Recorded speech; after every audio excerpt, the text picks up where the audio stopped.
Bienvenidos a todos y a todas esta exposición que voy a hacer para ustedes sobre, bueno, pues los últimos cambios de la miscelánea, ¿no? Agradezco la invitación que me hace la ingeniera Soledad y el espacio que me brinda Estrategia Intelectual, y pues también agradezco a todos ustedes que nos están escuchando para ver esta segunda parte. La semana pasada estábamos analizando justamente lo que eran los cambios en materia de resolución miscelánea, porque estaba muy fresca la publicación de la segunda resolución.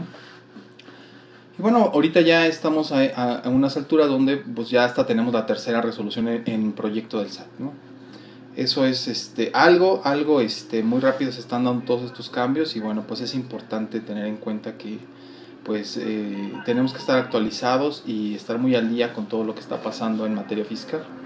Esta miscelánea es interesante, a mí me llama mucho la atención esta segunda resolución de modificaciones, porque es interesante en el sentido en el que se puede observar claramente la corrección de errores que hace la autoridad, como ya lo había comentado en mi participación anterior, respecto de las misceláneas anteriores, ¿no? Después de la primera, que era la única que teníamos, y la original que se publica para el 2016, ahí está muy interesante. Yo la semana pasada que me invitaron también a platicar de este tema, estaba comentando lo que eran los 199 cambios referenciados dentro del premio de esta miscelánea, y también hice referencia a lo que se había comentado dentro del glosario, e incluso llegué hasta abarcar el contenido que hacía referencia a unas cuantas reglas. En esta ocasión me parece que puedo disponer un poquito más de tiempo para comentarles que la corrección de estas debilidades que tiene la miscelánea se hace, bueno, en la mayoría de los casos ni siquiera yo me había percatado de que existían esas debilidades en la miscelánea, y bueno, pues resulta que a la hora de estarlas estudiando, pues sí había algunas debilidades, ¿no? Entonces, pues bueno, les comento también que hay un cambio. Ya comentábamos lo que era el cambio de la FIE a la E-Firma, ya comentamos de la BSM, que era a veces el salario mínimo, a la UMA, a unidades de medida y actualización. Y bueno, pues en esta ocasión también quiero comentarles el cambio que se hace a la SOCAP. Ustedes recordarán que esta abreviación está referenciada a Sociedades Cooperativas de Ahorro y Préstamo, pero tiene un apóstrofe S. Ajá. A mí me llama la atención este apóstrofe S porque pues prácticamente hacía referencia tanto como si estuviéramos hablando en inglés, ¿no? Para plural, ¿no? Entonces pues se quita ese apóstrofe S y luego se deja el término SOCAP al natural, ¿no? También se hace una referencia muy interesante. Estos son unos detalles nada más así como generales, curiosidades, yo diría, de la miscelánea. Posteriormente se hace una modificación a una abreviatura que estaba regada a lo largo de la miscelánea, que es la PCECFDI, que está referenciada a proveedor de certificación de expedición de comprobantes fiscales digitales por internet, y se cambia a la palabra completa, o sea, se quita la abreviatura y se deja ahora la palabra proveedor de certificación de expedición de CFDI. Me llama la atención este cambio porque como tal la referencia del glosario sí explica claramente qué se refiere PCECFDI. O sea, como que ya existen dos términos para hacer referencia a lo mismo. Por un lado el glosario, que habla de lo que es la PCECFDI, que es el proveedor de certificación de comprobantes fiscales digitales por internet, de expedición de comprobantes fiscales digitales por internet, y por el otro tenemos lo que es el proveedor de certificación de expedición de CFDI, como esta palabra completa que les acabo de decir, proveedor de certificación de expedición de CFDI. Esto ya se integra dentro de la miscelánea, pero cosa curiosa, no desaparece la abreviatura del glosario. Es decir, que vamos a tener dos referencias a lo mismo. A lo que entiendo es que serán dos referencias a lo mismo, por lo cual seguramente en la tercera se va a corregir esto que ocurrió en la segunda, que pues si no hubiera ocurrido en la segunda, pues no hubiera pasado nada porque seguimos haciendo referencia. Abreviatura PCECFDI es exactamente lo que dice el glosario, que es proveedor de servicios de certificación de expedición de comprobantes fiscales digitales por internet, y se acabó. Pero no se hace esto. Entonces, como muchas veces, fíjense ustedes, muchas veces yo lo que pienso respecto a estos temas es que la autoridad o alguien que tenga, pues digo, es pura especulación esto que les voy a comentar, ¿no? Pero muchas veces pienso que los cambios que se dan a conocer están tasados. ¿Qué significa eso? Que debe de haber un número determinado de cambios para que se libere una miscelánea. De tal forma que si no hay ese número determinado de cambios, pues por lo tanto no se regañan al que los hace, o no sé. Pero este cambio me parece innecesario. O sea, me parece que no es necesario este cambio porque perfectamente estaba referenciado en el glosario lo que era. Entonces no había necesidad de esto. ¿Por qué aparece? Pues, alguna extraña razón, ¿no? Y seguramente yo opino, como ya ha pasado en el futuro, como ya ha pasado en el 2014, presentan una gran cantidad de cambios y posteriormente en la siguiente quitan muchos de esos cambios que pasaron en la anterior. Entonces, pues bueno, eso siempre va a desconcertar al contribuyente y nos desconcierta a todos, ¿no? Para que esos cambios, bueno, pues no lo sé, ¿no? También hay algo muy interesante, otra cosa curiosa, otra curiosidad que tiene la miscelánea, está en una regla que es la regla 28115. Esta regla 28115, dentro de las referencias, hacía referencia a una ley que la indicaba esta referencia como la LCMOPFIH. Esta abreviatura se quita de la miscelánea original y se establece ahora lo que significaba esa abreviatura, que significa Ley de Contribuciones de Mejoras por Obras Públicas Federales de Infraestructura Hidráulica. Esto está interesante porque en la miscelánea nunca, fíjense ustedes que tenemos una abreviatura que nunca estuvo definida en la miscelánea. Nunca estuvo definida porque el glosario nunca definió que era la LCMOPFIH. Y sin embargo, dentro de la referencia, ahí estaba, ¿no? Ahora el SAT dice, no, ¿sabes qué? Hay que quitar eso porque pues nunca lo definimos. Y entonces ahora sí se establece la Ley de Contribuciones de Mejoras por Obra Pública Federal de Infraestructura Hidráulica. Eso es un cambio interesante, ¿no? Y como yo decía también anteriormente, y se hace una corrección de errores en esta última parte de las curiosidades de la miscelánea que les estoy comentando aquí. A mí me gusta mucho el tema de la miscelánea, será por eso que luego le encuentro tantas cosas, ¿no? Porque creo que es uno de los ordenamientos fiscales pues, que también tiene mucha repercusión en nuestra vida diaria, ¿no? Entonces me dedico a estudiarlo y me dedico así a hacer comentarios en mis redes sociales. Y entonces hace una corrección de errores y anteriormente, ya desde el origen de esta miscelánea, se publica el CSD. El CSD es el certificado de sello digital, como usted lo sabe, eso ha estado desde muchísimo tiempo en la miscelánea y pues seguirá estando, ¿no? Pero este CSD, ahora, a lo largo de la miscelánea, le digo que hay algunos errores que uno identifica hasta la hora de que uno los está estudiando, ¿no? Dentro de la miscelánea, no obstante que ya existe esta abreviatura CSD y no obstante que Word tiene una función donde uno le pone certificado de sello digital y aparece prácticamente todo, no obstante esto, la miscelánea presentaba el certificado de sello digital como palabra expresa, si completa. Es decir, no obstante que ya existía la abreviatura, no obstante que ya estaba definida, había algunos errores que yo considero que quizá podrían haber sido herencias de anterior cuando no existía la abreviatura. Se decía que era certificado sello digital como la palabra completa. Esto pasaba, por ejemplo, en las reglas, si usted tiene su miscelánea, por ahí la puede verificar. Le voy a dar la referencia. Es la 223, la regla 223 y la regla 228. Todo esto tiene sustento, lo que estoy comentando, todo tiene sustento, para que usted lo verifique e incluso, pues bueno, continuemos así con el debate, ¿no? Entonces, se quita esta palabra completa que nunca debió de haber existido desde el origen, certificado sello digital, a CSD, ya así prácticamente se va a dejar a partir de estos momentos, ¿no? Y entonces, bueno, esa es otra curiosidad y hay otras que se podrían señalar igualmente, ¿no?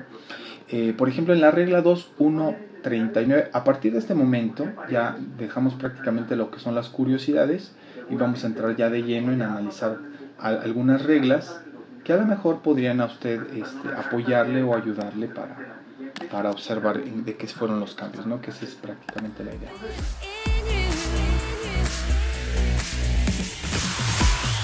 Ya comentaba yo la vez anterior que con el cambio de Distrito Federal a Ciudad de México, se hace un ajuste, por ejemplo, en la regla 2.1.33. Se hace un ajuste para decir ya no entidades federativas más Distrito Federal. como estaba antes, sino que ahorita se dice que es Distrito Federal y se cambia de Distrito Federal y nada más se deja entidades federativas, que abarca prácticamente todo lo demás, ¿no? En la regla 2139 se precisa, por ejemplo, que tratándose de declaraciones de la situación en el padrón del RFC del contribuyente, todo esto respecto de los créditos fiscales y sobre el otorgamiento de la garantía, la autoridad resolverá en un plazo máximo de 3 días siguientes al ingreso de la aclaración. Este detallito que tiene 3 días siguientes al ingreso de la aclaración es la novedad, porque anteriormente decía 3 días nada más. Entonces, a partir de cuando empieza el cómputo, pues entonces había ahí incertidumbre, y ahorita ya la regla 2139 dice específicamente, ¿sabes qué? Esa aclaración llegará 3 días después al ingreso de lo que es la aclaración, ¿no? Cosa que pues está bastante bien, ¿no? Y como usted sabe, ya en la anterior participación que tuve, decía que esta miscelánea tiene un periodo como de vacatio legis, ¿no? Si la tratáramos como si fuera una ley, pues tendría una vacatio legis, ¿no? De 30 días. Eso significa que esta miscelánea como tal va a entrar en vigor a partir del 5 de junio del 2016. Razón por la cual, bueno, pues se están dando todas estas anticipaciones para que se pueda tomar precaución o se pueda tomar las medidas necesarias para que cuando entre de lleno esta miscelánea, bueno, pues nos agarre desprevenidos en estos mismos temas, ¿no? Esa es la idea y pues ojalá que podamos coincidir con eso. Bien, otra cosa interesante, como usted sabe, es la regla 221.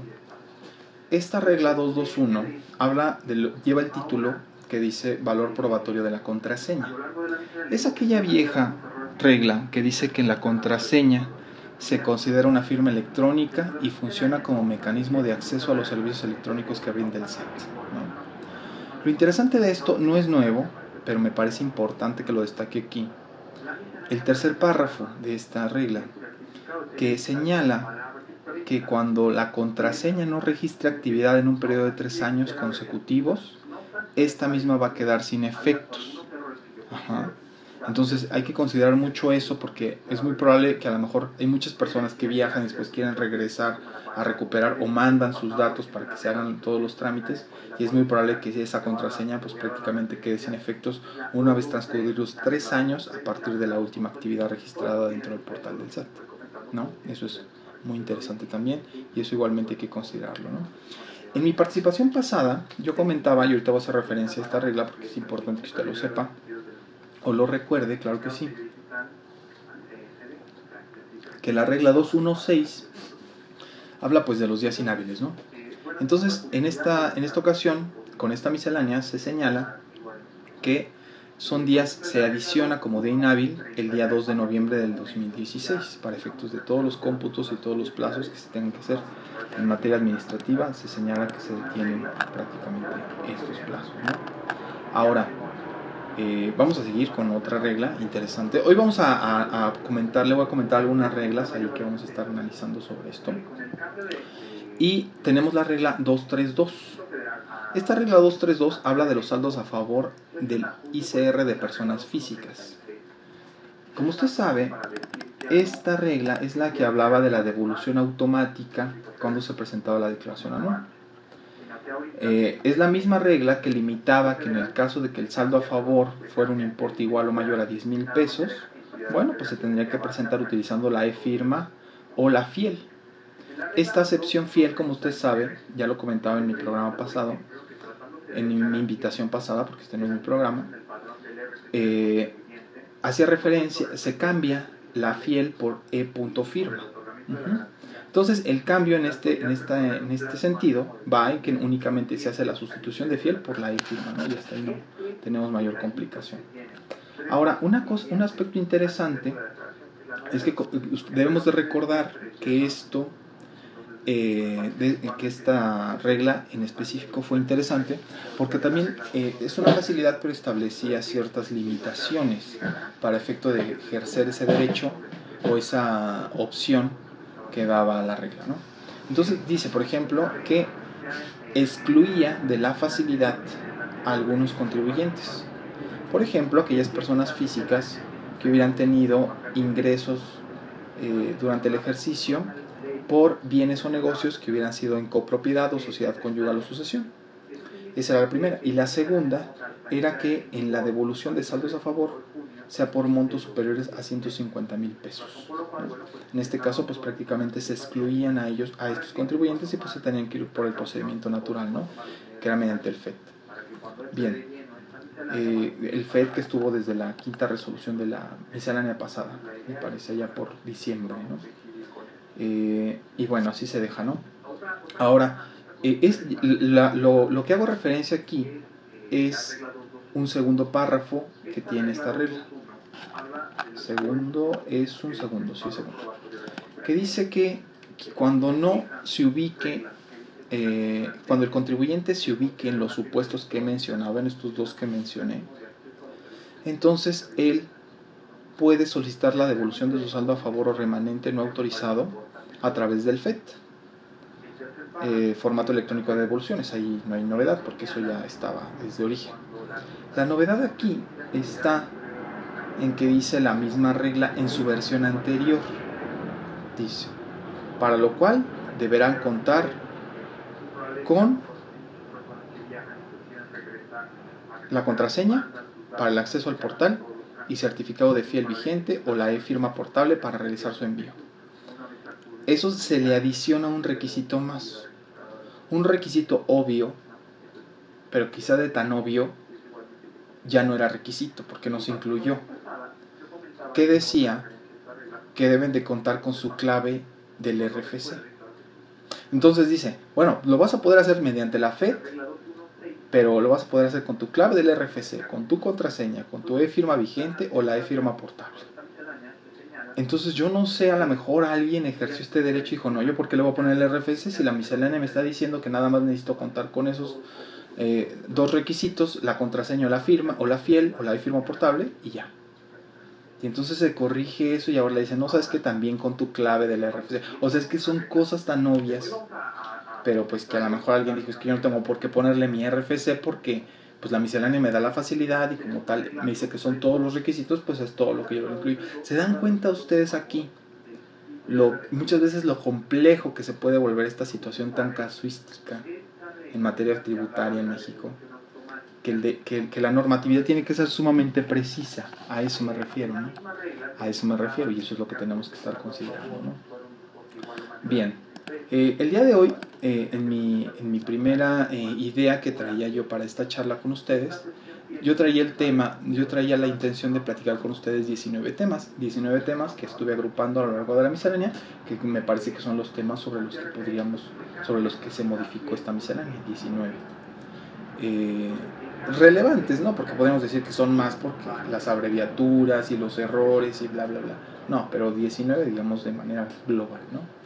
Bien, pero yo creo que por cuestión de tiempo no vamos a poder abarcar los 19, entonces vamos a abarcar 18.5 para que no se nos queden, no es cierto. Vamos a abarcar los temas, creo que me van a parecer más relevantes, y bueno, pues en las redes sociales seguiremos platicando de estos temas. En otra oportunidad de este programa podamos seguir abarcando estos temas, y bueno, vamos a seguir así, ¿no? Tenemos varias cosas que comentar, y bueno, pues a mí en general me gusta comentar estos temas porque bueno, pues siempre está bien que podamos poner en debate lo que uno cree, ¿no? Yo creo que aquí está cambiando esto, ¿tú qué crees? Vamos a platicarlo, ¿no? Y listo, esa es realmente la unidad que necesitamos en este país en materia profesional. Si usted quiere sumarse a esta unidad, pues que bueno, vamos a hacerlo y vamos a seguir estudiando a través de estos programas y a través de las redes sociales, a través de nuestro canal de YouTube, que Soy Ejecutivo Fiscal. Usted búsquenos en YouTube, Soy Ejecutivo Fiscal, y nos va a encontrar. Y aquí en Estrategia Intelectual, ¿no? Bien, ahora vamos a seguir con otra regla interesante, porque la autoridad dice en esta regla 234, vamos a ver el tema ahorita de devoluciones, ¿no? Los cambios en devoluciones y compensaciones. Entonces en esta regla 234 se hace una interesante reforma en el primer párrafo. Anteriormente este primer párrafo era sumamente casuístico. Si tú eres esto, haz esto, si tú eres esto, haz esto, si tú eres esto. Entonces era tan grande esta regla que el autor dice, no, pues como que ya estoy desaprovechando lo que existe en el anexo 1A, que como usted sabe, el anexo 1A pues se refiere justamente a lo que son las fichas de trámite. Entonces, normalmente el SAT, en lugar de poner todo el contenido de todos los requisitos dentro de la miscelánea, pues lo que hace es decir, ¿sabes qué? Voy a hacer la regla más fácil, le voy a quitar, la voy a limpiar, la voy a poner a dieta la regla. Fíjese qué buena idea, ¿no? Poner a dieta la regla. Y lo que voy a hacer es, mejor me voy a apoyar en el anexo 1A y todo lo que yo tenía que decir respecto de ese trámite, mejor lo voy a poner en el 1A para efecto de que ahí la gente y el contribuyente pueda verificar para determinado trámite tenga que hacer tal o cual, ¿no? Está pasando un avión aquí por la oficina. Y bueno, entonces lo que hace en este primer párrafo es decir, ¿sabes qué? Vamos a quitarle toda esa referencia casuística y vamos a dejar una referencia muy clara que dice, pues para la solicitud de devolución del IVA lo que van a tener que hacer es referirse al 1A, ya, con las fichas de trámite, cosa que hace pues muchísimo más delgada lo que es el contenido de la regla, ¿no? Y eso es por una parte de esta misma regla. Por el otro lado, las devoluciones del RIF, ¿no? Las famosas devoluciones del RIF. Bueno, aquí yo no lo veo tan fácil, en este caso, porque se adiciona un segundo párrafo a esta regla 234 para decir que aquellos del RIF, cuando soliciten una devolución del IVA, tienen que acompañar la información de los anexos 7 y 7A del programa 3241. Conste que está diciendo que se debe de acompañar la información de los anexos. Se debe acompañar a la solicitud la información de los anexos 7 y 7A del programa 3241. Como tal, no está pidiendo que metamos los anexos del 3241. Eso es interesante, ¿no? Pero pues obviamente para que un RIF sepa cuál va a ser el contenido de estos anexos 3241, pues obviamente primero tiene que saber que existe un formato electrónico 30, y entonces es hacerlo más amplio, todavía más grande la devolución del IVA, ¿no? Yo creo que estaría muy bien que se siguiera un procedimiento muy similar, donde se estableciera un formato predeterminado en línea y el RIF llenara su información y ya solicitó su devolución, para efectos de facilitar, simplificar la carga administrativa que esto en un caso podría significarle, ¿no? Entonces, recuerde usted, ahorita hablamos de la regla 234 en materia de devolución del IVA. Respecto a lo que son también, déjeme decirle respecto a lo que son la regla natural viejísima 238, 239 y 23, es la 239 y déjenme ver la de compensación 2310. Esa, se hace la misma simplificación que he comentado en materia de devoluciones, ¿no? Se quitan todos los anexos que anteriormente forman, y meterás el anexo 2, y meterás el anexo tal, y meterás el anexo 9, y meterás el anexo 10, y así todos esos anexos se recortan y dicen, no, ¿sabes qué? Ahora lo vas a hacer conforme a los procedimientos que se prevén en el formato 3241 y se acabó, ¿no? Lo debes capturar en el 3241. Y una cosa también interesante es que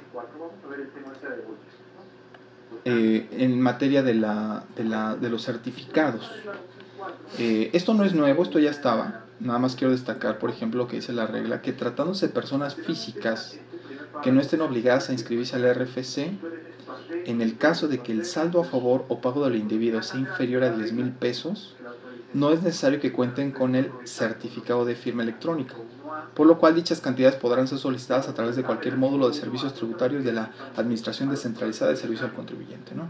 Lo cual pues obviamente es una facilidad, porque si el código da la facilidad de que algunas personas no se inscriban al RFC, bueno, pues no sería la miscelánea quien los estuviera obligando, ¿no? Y en ese sentido hace esa repercusión de lo que ya dice el código para este caso, ¿no?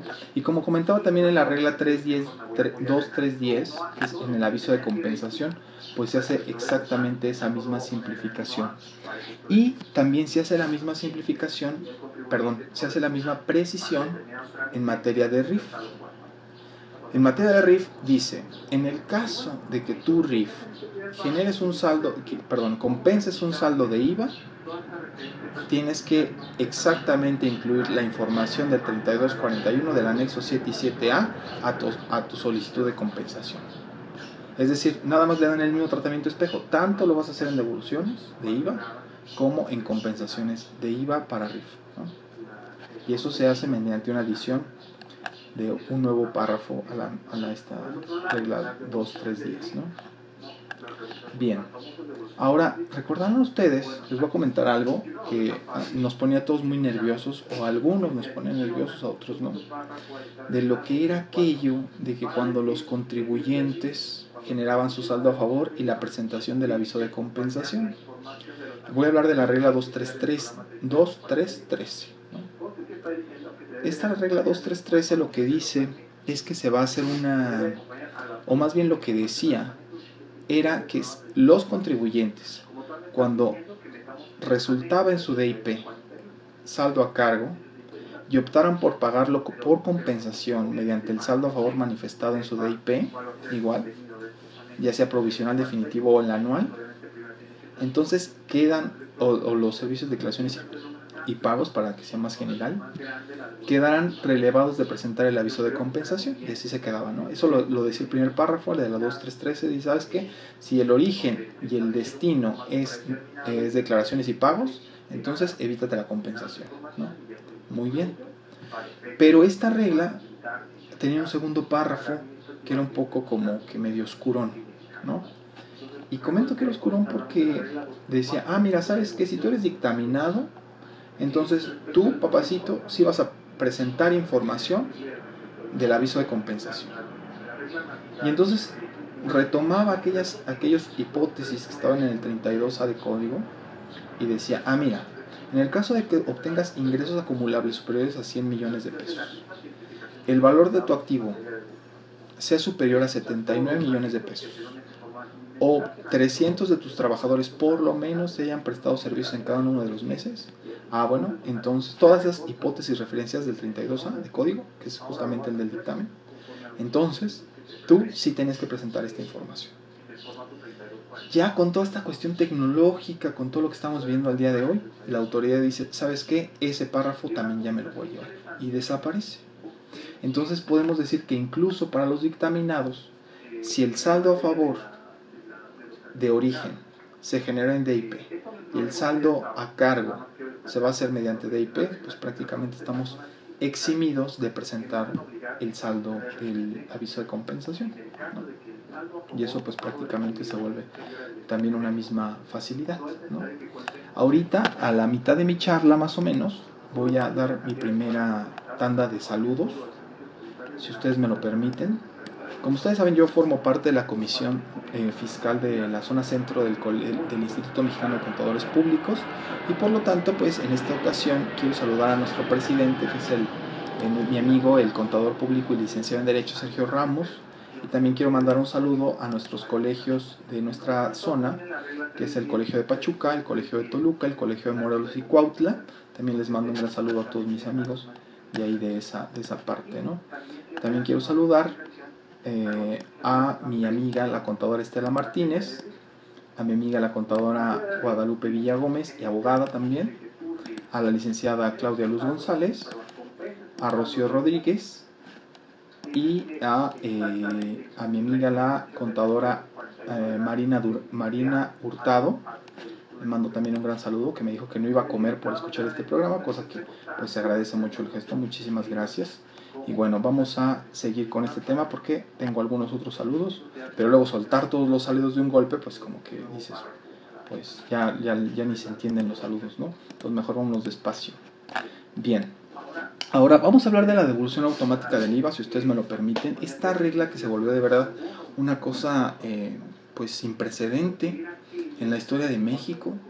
¿Por qué? Pues porque la autoridad siempre ha estado como un poquito, digamos, reticente para el asunto del IVA, pone muchas trabas. Recordemos cómo se quedaron atoradas todas esas devoluciones del IVA hace algunos años, incluso hasta el colegio intervino, el instituto intervino, y intervinieron muchos profesionistas, y se hizo un compromiso de que se iban a liberar y se iban a analizar todo eso. O sea, pues si viene la ley, ¿qué más necesitamos, no? Pero bueno, ahí está, ¿no?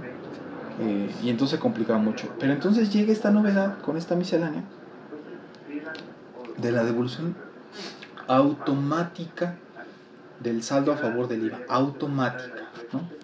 Una chulada esta regla, ¿no? Y qué bien por la autoridad. Esta regla, como yo le comentaba, esta regla se publicó el 1 de abril del 2016 dentro del contenido de la primera resolución Pero en este caso se hace una adición que de tan obvia no estaba. Recordemos usted que la devolución automática del IVA es cuando yo presento mi declaración del IVA a través del servicio de declaraciones en el formato electrónico correspondiente, utilizando, aquí es a lo mejor donde se complica un poquito, la e.firma, es decir, la fiel viejita, o la e-firma portable. Hay digamos que podrían ser 4 requisitos. Lo voy a poner primero. Presentar su declaración del IVA a través del servicio de declaraciones en el formato electrónico, utilizando la e.firma o e-firma portable. Ese es el primero, ¿no? Perdón, 3 requisitos, porque ya está tomando otro que no. Segundo requisito. Se señala la opción de devolución, ¿no? Pues dentro del formato electrónico se tiene que señalar la opción de devolución. Ese es el segundo requisito. El tercer requisito es que la cantidad que se va a devolver no exceda de 1,000,000 de pesos. Si se cumple con estos 3 requisitos, la autoridad dice en esta regla, como una facilidad, que se va a poder obtener la devolución a favor de las cantidades a favor en un plazo máximo de 5 días. Cosa que está muy bien, y todo eso está contenido dentro del primer párrafo de esta regla 2317, ¿no? Pero lo que viene en el segundo ya no está tan bonito, porque empieza a decir, mira, pues esta es la facilidad, pero no la van a poder aplicar todos estos contribuyentes, ¿no? Y empieza a dar una serie de hipótesis dentro del contenido de esta regla 2317. Y ahí está, ¿no? Por ejemplo, podemos decir que no haya enviado al SAT la información relacionada con la contabilidad electrónica, no tenga confirmado el acceso al buzón tributario, y así, ¿no? Cosas que pues ya son de alguna manera básicas, ¿no? Y entonces se adiciona un inciso G a esta regla 2317 para decir que se va a efectuar la devolución automática cuando no tenga presentada la DIOT por el periodo que corresponde a su devolución. Es decir, si usted cuando solicita su devolución automática, pues presentando su declaración nada más, usted no tiene presentada su DIOT, entonces en ese momento se anula su facilidad que tiene aquí, ¿no? Dice aquí, no tenga presentada la declaración informativa de operaciones con terceros por el periodo al que corresponda su devolución. Eso es muy interesante, porque no tenga presentada la declaración, es decir, cuando yo presento previamente un segundo antes, tengo que haber presentado mi DIOT para que proceda la facilidad. Si la presento el segundo después de haberla enviado, pues prácticamente ya podría quedar fuera, porque como es automático, el único momento que yo tengo para solicitar ese IVA es presentando la declaración. La regla no establece un plazo hasta 3 días después de haber presentado la declaración, no. La regla dice, si no la tiene presentada, no hay devolución.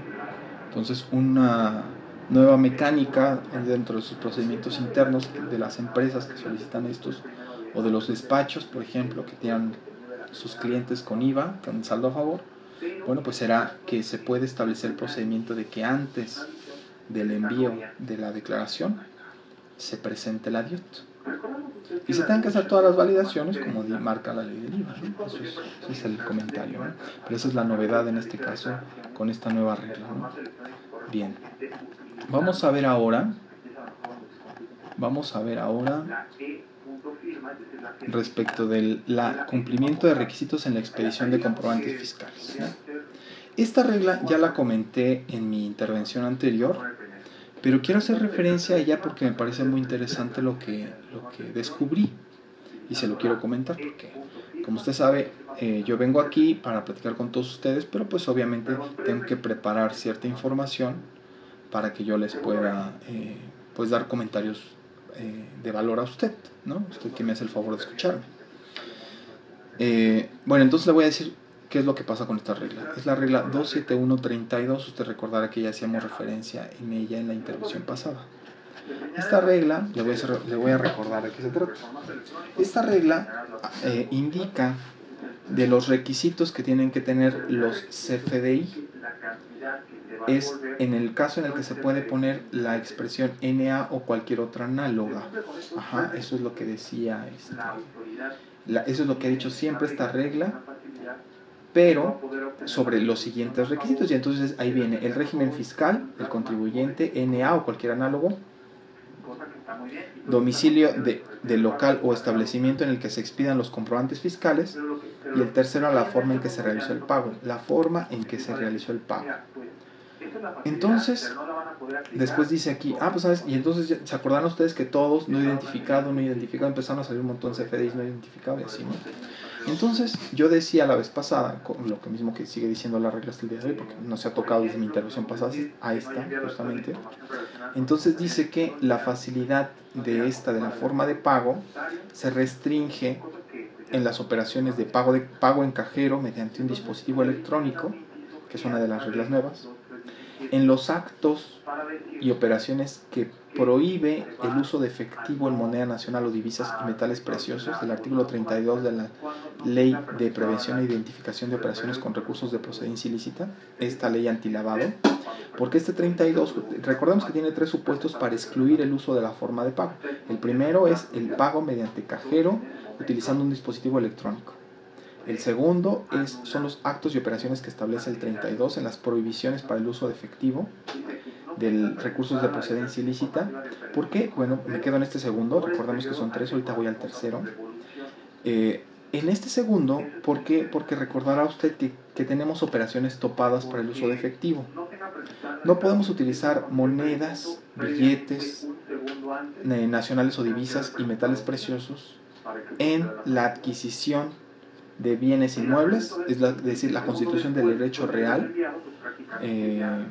no lo que podría ser una posesión derivada, sino un derecho real, digamos que a título de dueño, cuando sea superior al equivalente a 8.025 veces el salario mínimo vigente en el DF, ¿no? Eso seguramente ya a la UMA, ¿no? La famosa UMA. Entonces en ese caso pues no se puede utilizar efectivo.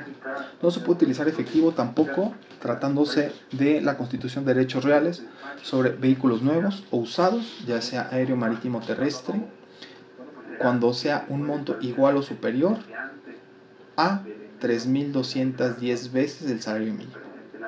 Y entonces todas estas, y aquí tenemos lo que son 7 fracciones, 7 supuestos. Tenemos el otro que es sobre la adquisición de relojes, joyería, metales preciosos y piedras preciosas, sobre la participación en apuestas en concursos o ganar o la entrega del premio que sea igual o superior a 3.210 veces el salario mínimo, la prestación del servicio del blindaje para cualquier vehículo cuando quedamos en 3.210 veces el salario mínimo, lo que son partes sociales o acciones de personas morales, y la última que son sobre el uso o goce de lo que son los inmuebles, la renta de vehículos o el blindaje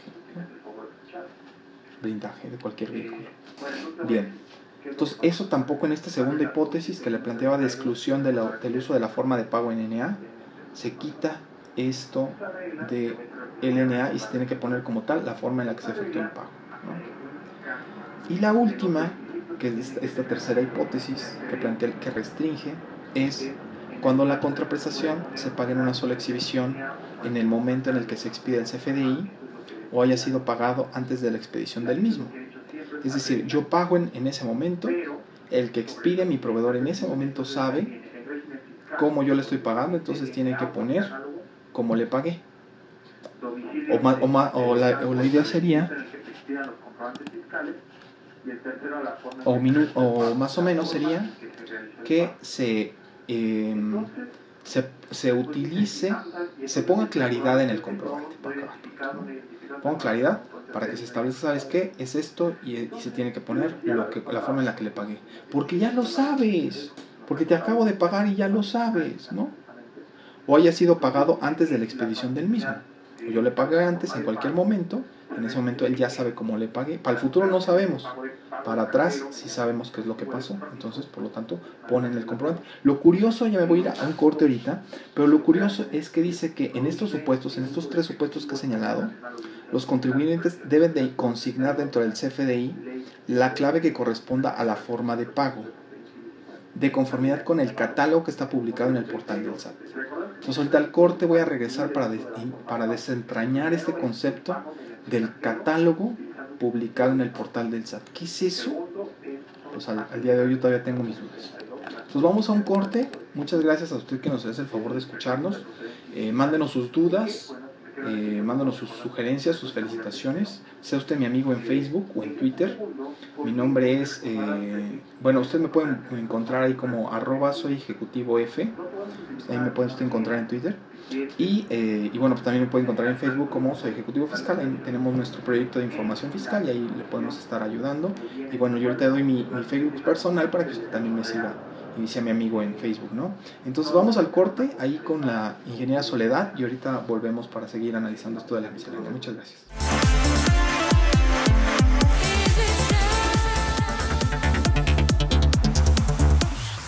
Muchas gracias a todos ustedes por sus saludos. Ya ahorita ya creció la lista de saludos. Ahorita les voy a mandar muchos saludos.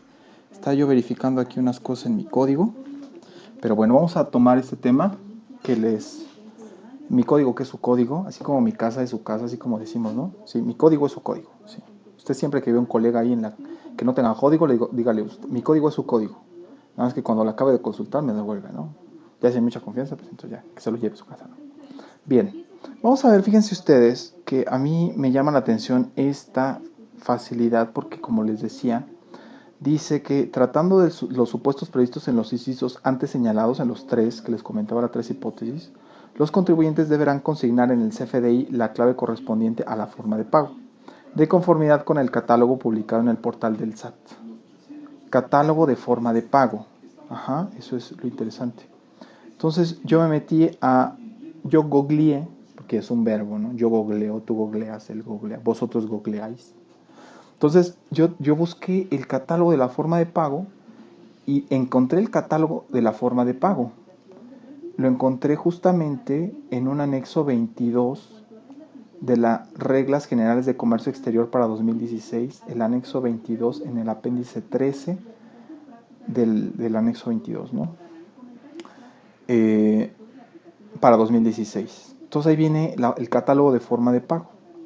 Curiosamente, este catálogo trae, por ejemplo, un numeral 4, porque recuerde usted lo que dice aquí. Los contribuyentes deberán consignar en el CFDI la clave correspondiente a la forma de pago. La clave, no la forma de pago en texto, sino tienen que tener una clave. Ajá. Y esa clave pues tiene que estar referenciada dentro del catálogo. Ahora, yo verificando para preparar esta charla con ustedes, estaba yo verificando lo que es catálogo de la forma de pago y encontré 2 catálogos. Y aquí es donde me desconcierto un poco el alcance de esto, ¿no? Porque por un lado encontré el catálogo del método de pago y el catálogo de la forma de pago. El catálogo de la forma de pago que está previsto dentro del anexo 22 de las Reglas Generales de Comercio Exterior para 2016, ese catálogo, ese anexo 22, se habla de una forma de pago. Pero vea usted lo que dice, por ejemplo, dice en el número 4, depósito en cuenta aduanera. 5, temporal no sujeto a impuestos. 6, pendiente de pago. 2, fianza. 8, franquicia. 9, exento de pago. Y 10, certificados especiales de tesorería pública. Entonces, más bien como que este catálogo está referenciado como respecto al cubrir ciertas obligaciones que tendrían directamente quizá con el carácter de crédito fiscal. Y entonces, y por el otro lado tenemos en el catálogo de métodos de pago, si usted me manda un Twitter a Soy Ejecutivo F o a mi nombre que es Hasnitin, @Hasnitin, HJASNYTYN, yo le comparto los 2 catálogos para que usted los vea. Lo interesante aquí está en que tenemos por un lado lo que se refiere a efectivo, cheque, transferencia, tarjeta de crédito. Aquí sí prácticamente sí se entiende que se refiere a lo que es la extinción de la obligación, ¿sí? Esa extinción de la obligación, eso es a lo que se refiere, o parecería que a eso se refiere. Y entonces parece que se refiere a esa extinción de la obligación. Sin embargo, aquí dice el catálogo de la forma de pago. El catálogo de la forma de pago, pues lo estuve buscando, pero la verdad es que no lo encontré. Encontré el catálogo, pero del método de pago.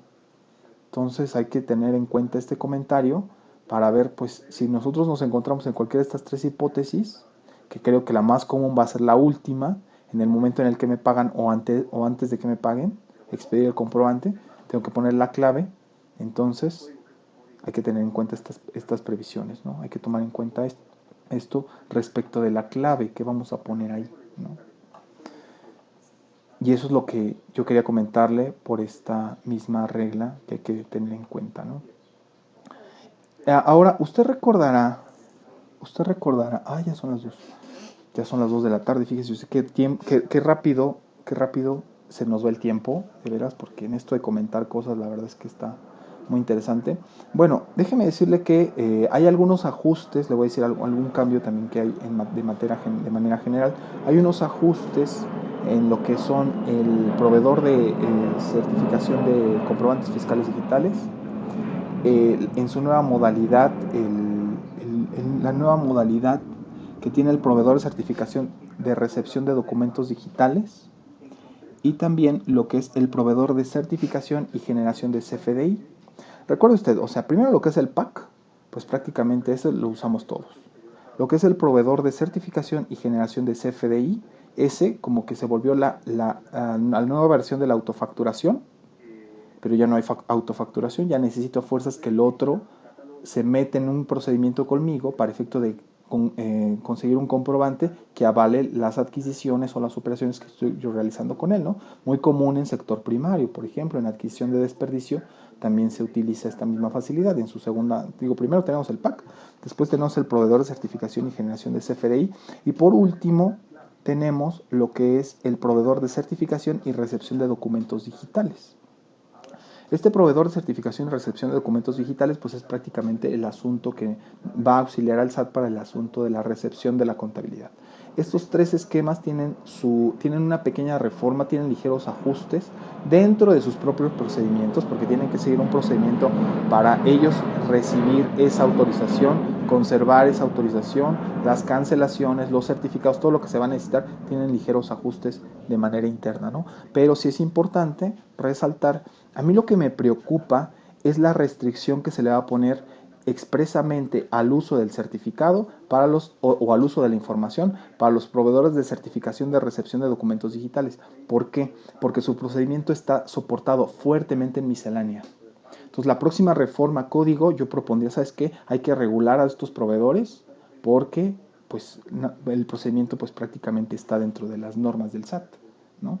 Y a veces las normas yo le entiendo que tienen sus debilidades. Ahorita me podría aquí extender analizando esto que quiero comentarle, pero yo creo que necesitamos urgente una reforma que regule bien lo que va a pasar con el proveedor de certificación de recepción de documentos digitales y con todas sus responsabilidades en las que podría incurrir igualmente, ¿no? Bien, pues mire, ya son las 2 de la tarde, tenemos este segundo programa de la miscelánea. Creo que abarcamos más que lo que fue la vez anterior. Y bueno, pues en siguientes programas, en nuestro canal de YouTube de Soy Ejecutivo Fiscal o aquí en Estrategia Intelectual, si nos siguen dando permiso de estar, pues vamos a estar analizando la miscelánea y pues para beneficio de todos los contribuyentes y beneficio de todos los colegas. Pues mire, voy a dejar hasta aquí la charla de esta miscelánea en esta segunda parte. A lo mejor pudiera haber una tercera, no lo sé. Vamos a platicar con los directivos de aquí de Estrategia Intelectual. O otro tema, no sé. Si a usted le interesa un tema en particular, pues también coméntemelo para que yo lo estudie y lo analice y lo prepare y se lo tenga aquí. Pues esa es la idea, ¿no? Hacerle la vida a usted también un poco más llevadera con estos asuntos complicados luego fiscales, ¿no? Bien, entonces ahorita lo que voy a hacer es mandar unos saludos.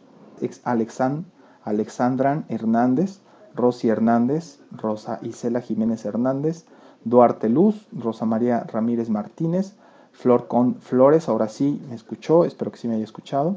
Mi amiga la contadora Ana María Durán, un fuerte abrazo. A mi amiga la contadora hasta Chiapas, Janet Montoya, que nos acompañó en un evento que estuve en Chiapas, y pues le mando un abrazo también. A Abigail Lavalle, también de esa parte muy, muy bonita donde está el colegio de Campeche. También Bren Turú, Fernando Salas, Verónica Mendoza Granados, muchas gracias, siempre nos apoyando en redes sociales. Alejandra Martínez también siempre nos apoya. Mi maestro Felipe Oliva, mi maestro de licenciatura, que muchos comentarios, es muy inteligente Felipe, un fuerte abrazo. Lili Oribe, Concepción Vincent Tapia, Diana Rodríguez, Vicky García González, a mi amiga la contadora Leticia Marco Cepeda, también un fuerte abrazo. A Julio García Castillo y Marco CG, estimado José Luis Arroyo, también un fuerte abrazo. Miriam Hernández, DF Ernest, Marilu Jumari, y también le mando un fuerte abrazo a lo que son mis colaboradores de firma, a Marianita y también a la licenciada Adriana Mendoza. Pues bueno, mire, esos son los saludos que yo tenía también. Ya ahorita me estoy extendiendo un poco en el tiempo. También le voy a dar mis datos de contacto si usted quiere estar en contacto con nosotros. Mi nombre, que es Hasnitin, usted me puede seguir en Twitter, @Hasnitin, HJASNYTYN, o nos puede seguir en Twitter en nuestro proyecto de información, que es Soy Ejecutivo F. Ahí en Twitter nos puede seguir. Nos puede visitar en nuestro sitio de soyejecutivofiscal.mx y ahí se puede suscribir para que le mandemos gratuitamente. Siempre que haya un cambio le podemos mandar la información y podamos mantenerlo actualizado, porque prácticamente es gratuito y es en beneficio pues de todas las personas, ¿no? De todos los contribuyentes, de todos los amigos que nos quieran acompañar en este sueño. Pues ahí estamos para ayudarles, ¿no? Pues bueno, no me resta más que agradecer aquí a Estrategia Intelectual, que me ha abierto las puertas una vez más de su casa para platicar sobre este tema de la miscelánea. Nos vamos a estar viendo muy pronto. Nos vamos a estar escuchando porque no nos estamos viendo, pero ya nos veremos, claro que sí, faltaba más. Nos veremos y mi nombre es Hasnitin Fidel.